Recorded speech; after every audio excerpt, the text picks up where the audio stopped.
Hello दोस्तों, veterans नमस्कार। मैं दीवान सिंह।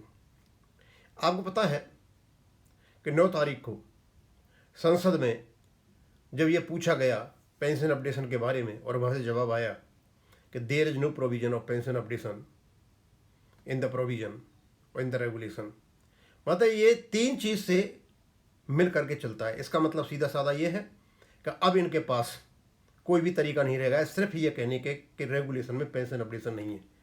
इसको यदि सिद्ध कर पाते तो जीतेंगे, अदरवाइज हारेंगे। यानी इनने वही लाइन पकड़ी जो चंडीगढ़ हाई कोर्ट ने पकड़ी थी और उसी का आईबीए ने दे रखा है हलफनामा।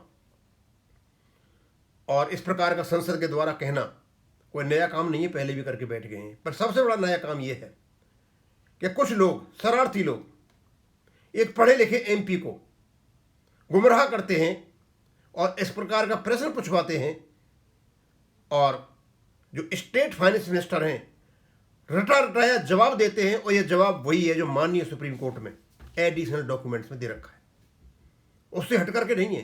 एक ही उसमें है लाइन में। लोगों में भारी रोष है पेंशनर्स में, और शुक्ला साहब ने भी कहा है भाई ये कोई नई काम तो है नहीं, ये पहले से करते आ रहे हैं, करने दीजिए इनको।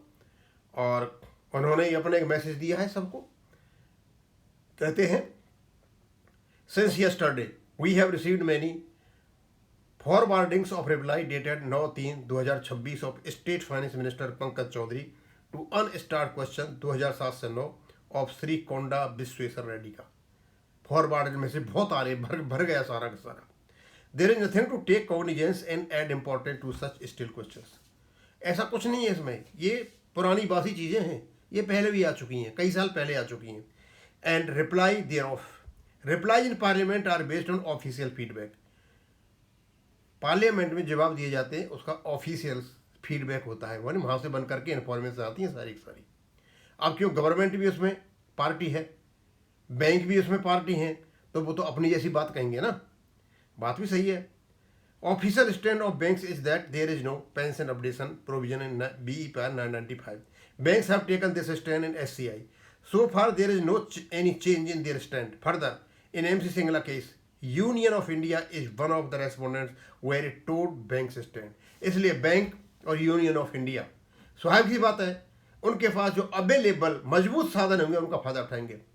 तो वो चाहते हैं कि जो कुछ इन्होंने एडिशनल डॉक्यूमेंट माननीय सुप्रीम कोर्ट में किया, क्वेश्चन पूछवा करके यहाँ पार्लियामेंट में डाल दिया जाए, हो सकता है ये दबाव काम आ जाए।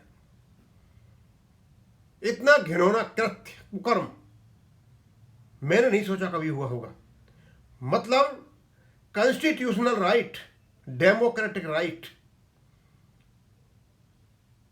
प्रिंसिपल ऑफ इक्वलिटी, डिग्निटी, सब कुछ सर्वनाश कर दिया लोगों ने। It is known that RBI pension is updated covering pension 31/10/2022 से और 1/11/2026 की पेंशन RBI, नाबार्ड और कुछ इंश्योरेंस कंपनी की पेंशन अपडेशन हो जाता है। फिर हमारा क्यों नहीं है? हमारा भी तो उसी लाइन पे है। Working unions beggarliness is all time high who waited banks line और नो पेंशन अपडेशन। और जो वर्किंग यूनियन है ये भी उसी में धुन मिला रही हैं, IBA की में, बैंकों की में, सरकार की में। जो हमारे हैं, हमारे लोग, ये घोर पापी लोग जो हमारे हैं, ये भी उसी लाइन मिला रहे हैं कि कोई पेंशन अपडेशन नहीं है। तो उन्होंने कहा, और एक तो कहता था पैसा कहाँ से आएगा। ये मैंगो ट्री वाला जो डांस कर रहा था और करता रहता है, उस पर जाकर के बड़ा जोर से डांस करता है, जब लेक्चर देता है डांस करता रहता है। Be there for request all pension not to fall prey of activities. बोला हम सबसे रिक्वेस्ट करेंगे इनकी आप चिंता नहीं करें। ये सारी बकवासें ये कहते हैं JN शुक्ला साहब। आगे और उन्होंने जो कुछ हमारे जो वकीलों को उपलब्ध कराया मैटर, उसके बारे में थोड़ा लिखा है उन्होंने कि डिफाइंड पेंशन। डिफाइंड पेंशन वो कहते हैं कि pension consist of the following. अब डिफाइंड पेंशन की जब बात होगी तो स्वाभाविक सी बात है, बेसिक पेंशन होगी, इसमें एडिशनल पेंशन होगी, indices link DR as admission on बाइनल बेसिस इसमें होगा। और इनको देने के लिए आपको पेंशन स्कीम एग्रीमेंट पढ़ना पड़ेगा, स्मॉल कमेटी डिसीजंस पढ़ने पड़ेंगे। पेंशन रेगुलेशन 1995 और सारों को साथ के साथ पढ़ना है, ये अलग अलग नहीं है। फिर उसके बाद कहते हैं वो, basic pension is worked out at 50% of average basic pay, allowance attracting DR of 10 month preceding a retirement, basic pension attract indices link DR. उसके बाद उन्होंने बोला कि कॉन्स्टिट्यूशन ऑफ पेंशन फंड्स के बारे में बात करते हैं। बोला हमारा काम नहीं है ये, सब कुछ रेगुलेशन में दे रखा है, और जब रेगुलेशन दे रखा है तो very often noise is made of fund, शोर मचाया जाता है फंड के बारे में।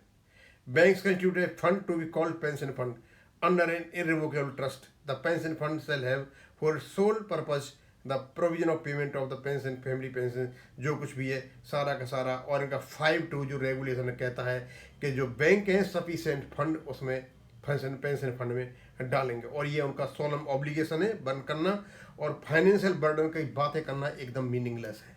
अब मुझे ऐसा लगता है कि 9 तारीख को जो इन्होंने कुकर्म किया है, शायद पेंशन फंड से अलग हट जाएंगे ये, क्योंकि वो सिविल अपील में मैटर ही नहीं है। सिविल अपील में मैटर सिर्फ ये है कि आपका पेंशन रेगुलेशन में अपडेशन है या नहीं, इसलिए वो चारों ओर से इसी पे अटैक करा रहे हैं।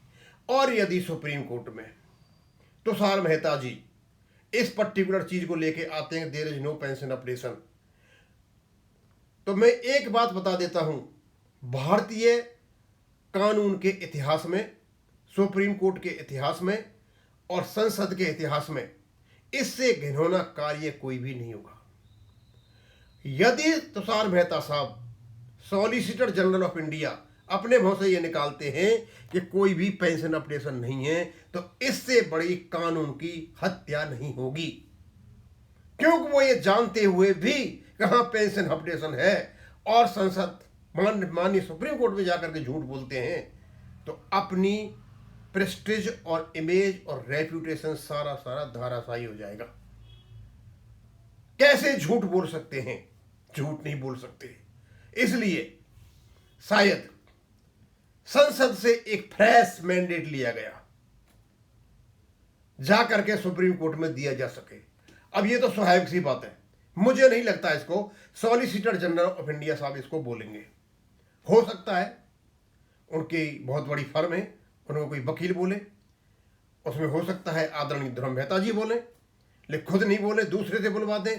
कोई भी इनकी फर्म का आदमी यदि ये बोलता है और मेहता साहब जानते हैं हाँ ये गलत बोल रहे हैं, तो इज्जत की धज्जियां उड़ जाएंगी और कुछ नहीं होगा।